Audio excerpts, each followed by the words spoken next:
everyone, balik lagi di jerawatan.com with Minta Takusuma and Al. kalau kalau anak kita yang kedua nyebut abinya al, lidahnya ke atas gitu. Nah, ini adalah part kedua dari cerita kita mengenai di PDP kan. Jadi kalau penasaran seperti apa kelanjutan ceritanya, tonton terus. Tapi sebelum ditonton, subscribe dulu. Subscribe. Gambar loncengnya. Itu notification. Nggak ada gambarnya, tulisannya subscribe. Word of marriage gak sih kayak gini? Sebel banget tau.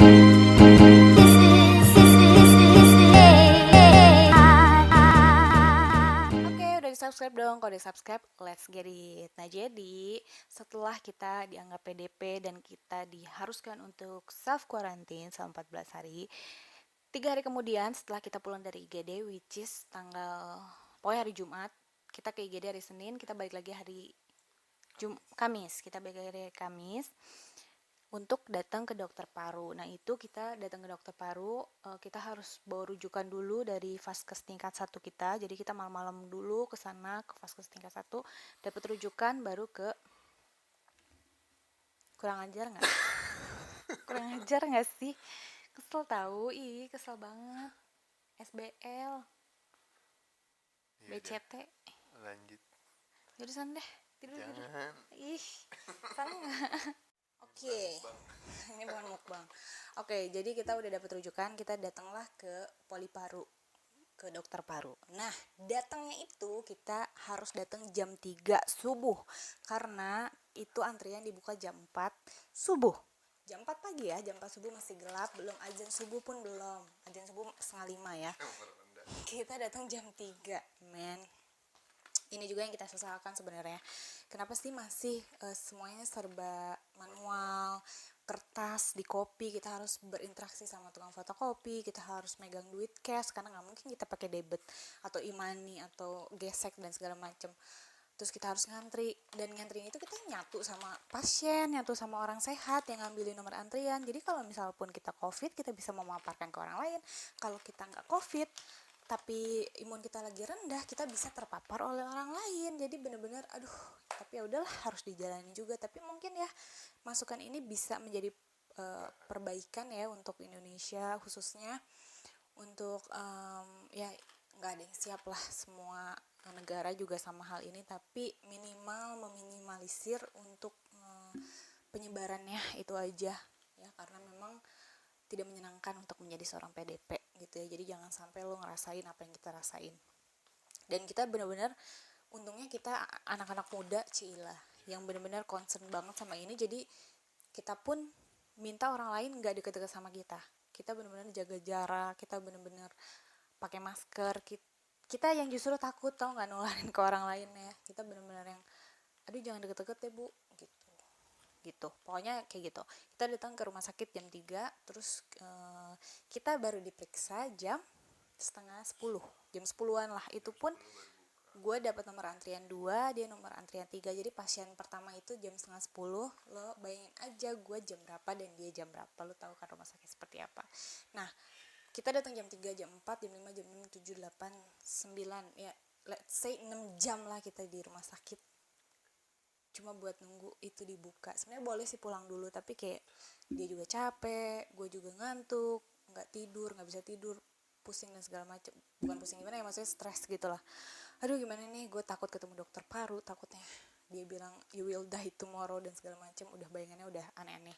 Tapi di situ dia bener-bener yang udah masih sakit hari ke-3 dari hari Senin, itu kan hari Kamis.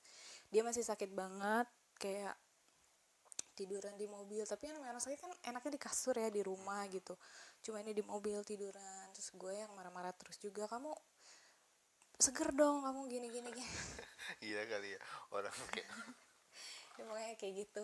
Terus gue masih sempat olahraga di rumah sakit itu. Gue masih, jadi di rumah sakit itu ada lapangan gitu, gue masih sempat lari di situ, jalan cepet kayak gitu, sampai dokter-dokter yang baru datang pagi-pagi gitu ngeliatin nih orang kenapa sih gitu, kayaknya aneh. Tapi bodo amat, gue pokoknya mau naikin endorfin gue kan di situ. Kayak gue dari hari Selasa pun gue udah olahraga parah. Jadi ya seperti itulah. Nah, singkat cerita, setengah 10 kita ketemu sama dokter.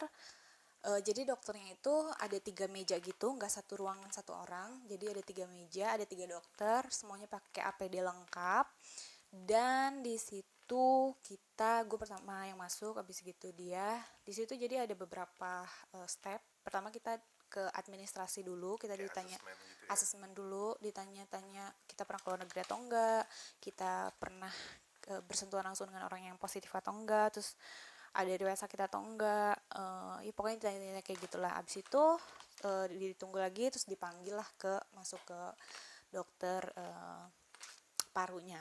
Nah di situ juga nggak dicek apa-apa, nggak dibuka mulut, nggak di stetoskop dan segala macam, cuma di interview. Jadi apa yang kamu rasain, apa yang kamu sudah lalui, kamu kemana aja, pekerjaan kamu apa, jenis pekerjaannya apa, ketemu sama siapa aja dan segala macam. Nah di situ dokter parunya pun membacakan lagi hasil labnya. Nah gue surprise banget karena ternyata dokter parunya bilang bahwa itu hasil lab gue masih terbilang cukup baik, karena biasanya kalau yang limfosit nih, kalau yang covid itu kayak limfosit kan gue 13 ya, itu biasanya kayak udah 3, 2, bener-bener yang udah parah, separah itu gitu. Cuma kan kita nggak tahu ya kedepannya akan seperti apa. Pada waktu di tes sih memang 13 gitu, si dokternya sih bilang kayak gitu, tapi mungkin sekarang lebih rendah bisa jadi, atau lebih tinggi bisa jadi gitu. Nah terus dia juga cek lagi hasil ronsennya, dia baca, dia bilang ini sih masih cukup baik, karena kalau covid itu dia di paru-parunya tuh kayak membentuk pola gitu, mungkin bulat atau garis, tapi kalau gue tuh masih kayak kabut-kabut aja, nggak membentuk pola sama sekali. Jadi gue kayak masih agak lega. Nah tapi dari apa yang gue paparkan bahwa gue tidak mengalami gejala apapun, dokternya bilang bahwa gue termasuk orang tanpa gejala gitu. Dan di situ dokter parunya ngeluarin secara resmi bahwa gue surat sakit secara resmi bahwa gue harus istirahat 14 hari di rumah nih, kayak gini suratnya. Iya suratnya. So gue dikasih obat juga, dikasih obat antibiotik yang ternyata setelah gue nonton vlognya Deddy Corbuzier sama dokter paru, ibu dokter Erlina, itu memang antibiotik yang dipakai around the world. Jadi salut juga sih sama Indonesia, berarti Indonesia udah nyampe informasi mengenai obat itu. Amitrosin. Iya, amitrosin. Dan itu ya itu obat antibiotik COVID yang all the best yang dokter bisa kasih ke pasien gitu. Ya itu aja sih yang gue rasakan. Betul. Nah, cuma mungkin agak sedikit beda karena kan kalau istri gue dia kasih keterangan ke dokter kalau dia nggak ada gejala sama sekali. Nah, kalau gue kan udah demam, gue pusing, gue sesak nafas, terus ya gue bilang kalau ke dia itu yang gue rasain, dan itu semua masuk ke dalam kriteria gejala COVID gitu. Kalau gue sempat diperiksa untuk tenggorokan, cuma kayaknya gue ngelihat muka si dokter ini kayak takut gitu. Nah dari situ dia bilang sama gue juga dibacain cek tes dan sebagainya. Tapi entah kenapa pada saat dokter paru yang ngomong kalau hasil tesnya sebenarnya nggak terlalu jelek, gue agak sedikit lebih tenang, lebih calm. Dan dari situ dia kasih penjelasan bahwa kalau gue harus self quarantine, harus bisa jaga jarak sama orang, terus harus minum obat yang harus dihabiskan, ini untuk ini dan sebagainya. Dia banyak sharing apa yang harus gue lakuin, kayak berjemur, olahraga, minum vitamin, makan buah, terus jangan stres dan sebagainya. Itu yang nantinya pada saat konten gue jalankan. Dan dari situ ya udah, sama gue dikasih surat resmi untuk karantina mandiri selama 14 hari. Nah terus setelah itu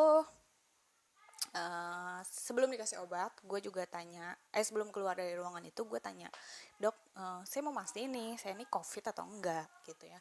Saya pengen dites yang benar-benar kita ini COVID atau enggak. Apakah saya perlu rapid test ataukah saya perlu swab test? Nah dokter bilang rapid test itu sama sekali tidak dianjurkan, karena dari 5 yang tes itu yang benar-benar membuktikan dia berhasil, dia itu COVID atau enggak, paling cuma 2 orang, dan itu biasanya kalau secara penelitian itu nggak valid kata dia gitu. Nah terus kalaupun hasilnya negatif kita rapid test itu kita harus ngetes lagi 14 hari kemudian, karena bisa jadi pada saat kita tes rapid itu si virusnya belum apa namanya belum inkubasi. Jadi dia masih negatif. Terus harus dites lagi 14 hari kemudian. Nah kalau hasilnya positif pun kita harus lanjut ke swab test. Jadi benar-benar rapid itu nggak disarankan lah, nggak dianjurkan. Bahkan di negara-negara kayak Korea tes kayak gitu itu benar-benar bukan rapid tapi swab test. Di Amerika juga sama. Atau istilahnya apa? PCR. PCR. Metodenya di swab tapi nama tesnya PCR test. Nah yang harusnya dilakuin adalah PCR, tapi terus gue ngomong dong, ini kita datang ke rumah sakit rujukan COVID ya, terus gue bilang ya udah dok saya mau PCR dong, bisa nggak?